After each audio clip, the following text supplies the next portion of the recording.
I live in a house of rules. I should explain. I moved here 3 months ago, flat number 27. The flat was a repossession. I never met the previous owner, and to date know him only from the post I receive in his name. I could make up stories of him vanishing, or his screams being heard in the darkness one night. I could make exaggerated claims about all of this. But this is not a work of fiction, nor is it written to entertain. I had just got a new job, a promotion I'd waited years for. This was meant to be the next step to greater things, but I needed to move quickly to save on a long drive each day. When I found this place, I was overjoyed. It was well located, within my price range, and apart from being extremely run down and dirty, had so much potential. It's a duplex apartment, with a guest room and spare bathroom on the ground floor, and a dressing room in several storage rooms on the top floor. The purchase was a complicated one, due in part to poor record keeping and the loss of deeds and plans of the house. What should have taken a month from start to finish took 4 times as long. Because of the length of time, I took several viewings, and each time was amazed by windows and cupboards that I could not recall from previous visits. Rooms seemed bigger and lighter, more inviting. Even the estate agent was baffled that her property listing documents were constantly wrong. The neighbours in the block of flats are a strange lot. They don't talk. They keep to routines you can set a clock by. When I first moved in, I tried to invite them to a housewarming, so desperate was I to meet new people. Not one of them came. They get in at the same time every day and never leave the house. I never hear them moving around at night. One of them, a nervous man from upstairs who constantly fidgets and glances around, apologized afterwards. He explained his lack of attendance was simply that he wasn't allowed to. At the time, I presumed he meant his wife, but now I'm not so certain. As he was the only one I had got to know since the move, I did my best to become friendly, and even felt like I was making headway. Then, I made the mistake about asking about the previous owner, to which he made an awkward and short response before making his excuses. I haven't seen or heard from him since. The rules, as I came to understand them, became apparent over time. The first was sleeping only in my bedroom. I only slept once in the lounge on purpose, dozing on the sofa, until I woke up to my arm trapped between the sofa and the wall. A wall that was several feet away from the sofa when I closed my eyes a few hours earlier.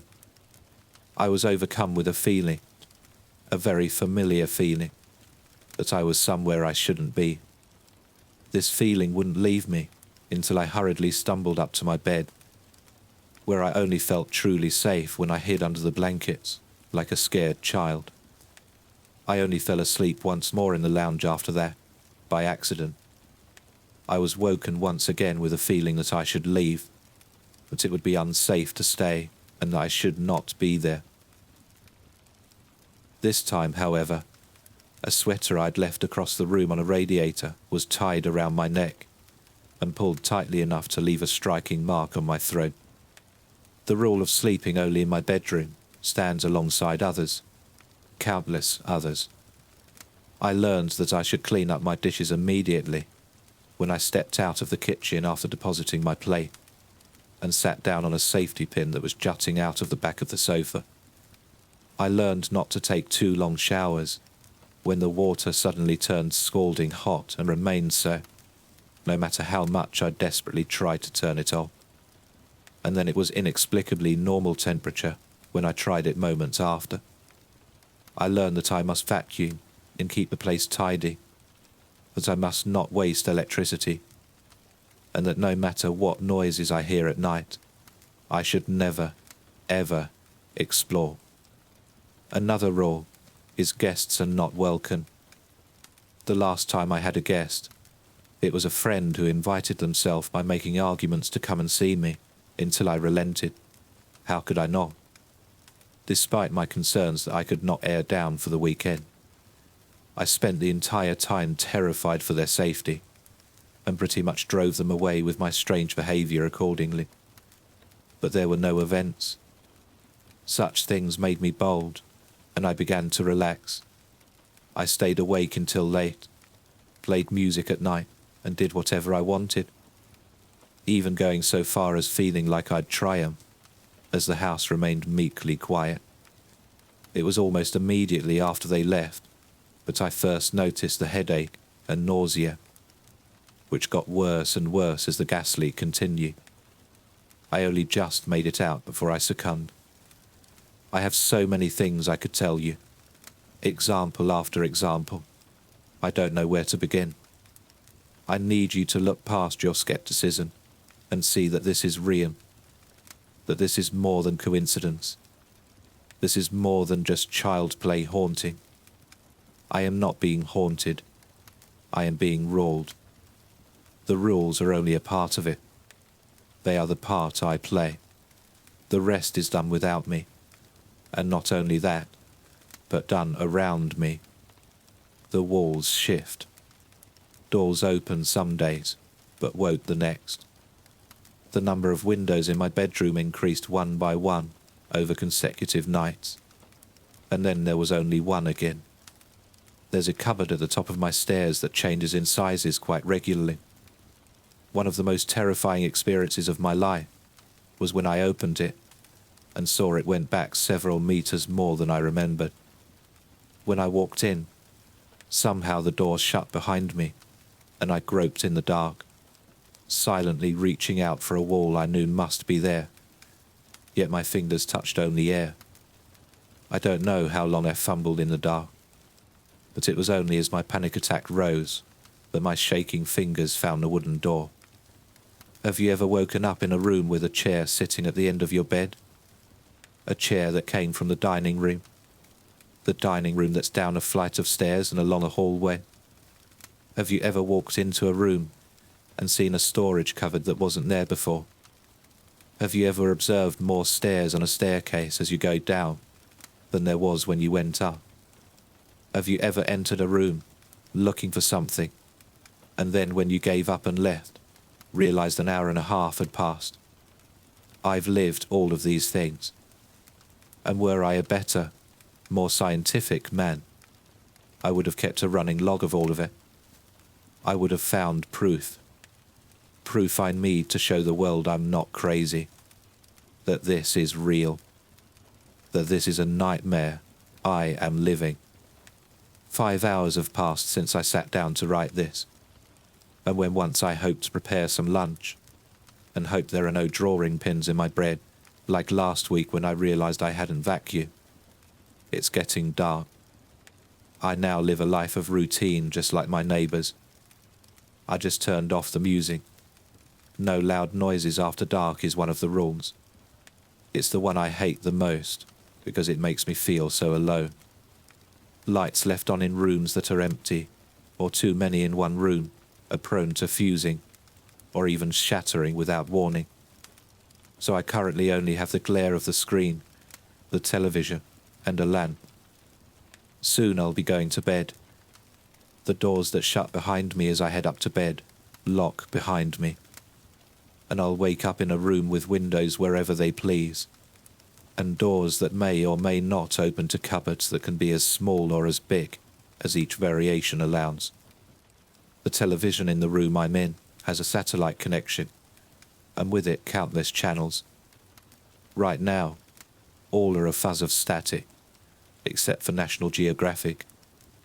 So I'm forced to listen to a documentary on carnivorous plants as I speak. I try not to dwell on the exhaustion of a beetle on the screen, as it tries in vain to escape from the prison that will soon digest it. The remote does not appear to work. It took my pulling the plug from the socket to turn it off just a moment ago. And even that I was loath to do so, for the fear that it might stay on never left me. And I knew that if those images had continued when the plug was removed, I would have screamed myself into madness. I could push the neighbours to talk more. I could rebel against the rules. I could start a fire and torch the whole building. But truly, I just want to get by.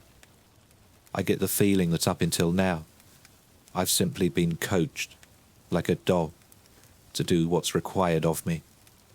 I feel like the punishments could get a lot worse. The occasional demonstration of strength, the enforcement of the rules, and the occasional mild punishment when I transgress, is like one taps the nose of a dog when it misbehaves. That is what I hoped for if I can behave. Stepping out of line only causes me harm and fear. It's only out of fear and reference to my own human dignity that I don't explain here what happens when the house feels it really needs to punish me. Needless to say, the scar will be with me the rest of my life. Which brings us to here. I can't go on.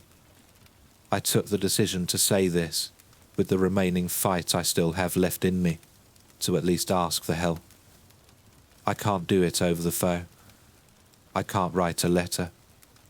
My only hope is to spread this out into the ether, to draw attention to my plight.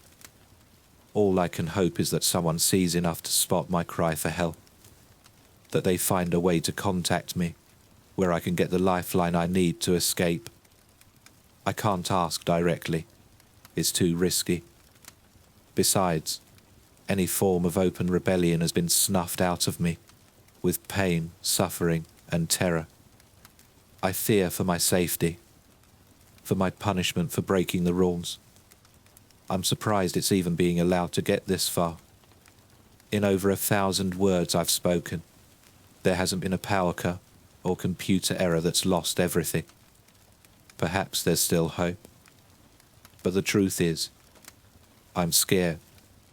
Scared of what touched my face in my sleep the night before last, after I accidentally left a tap running, clutching firmly the bruises on my cheek that still remain. I'm scared of what left a pair of scissors in my shoes, of what power moves wooden doors and plaster walls, seemingly at a whim.